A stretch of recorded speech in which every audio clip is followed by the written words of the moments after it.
think really started first with graffiti and making my own ink and markers because really to get the effect that I wanted, to get the right tools for what I wanted to do on the street. Since I'm making my own, it's very cheap, very free, you know. At the time it was really free. And eventually it became popular, the style and the name became kind of known.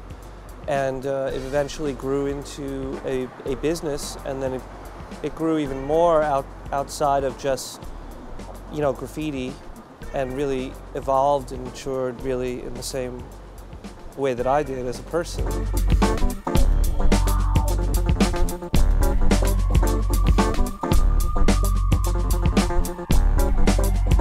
When you're spray painting, if you had drips, it meant that you didn't know what you were doing, that you lacked skill. But when you're making ink, it was okay to have some drips. And what I did was I always liked that style with just tags and markers, but since I made my own ink and it was free, I could have a lot of drips, and this in itself was a style. Eventually I just took my name out and left the drips because that was already a part of what I was doing. But sometimes the name I felt got in the way because it was always graffiti, and without the name it would become abstract, it would become more open.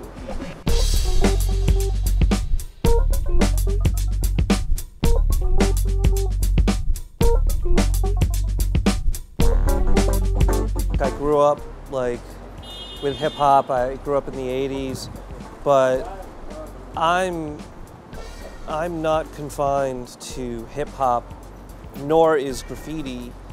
You know, what I'm interested in is creativity. And I think that creativity is not defined by it's not singular, you know, it's not defined by one thing. It's not, okay, it must be this, and you know, if you do graffiti, you have to have spin on your head or something, and this is a really bad misconception.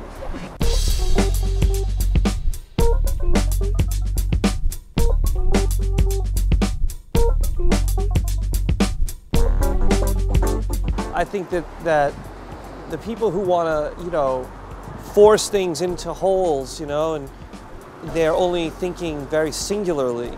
And I want to think of things more broadly, you know, and more, you know, invite creative ideas from everywhere, not just from hip hop. I mean, that's ridiculous.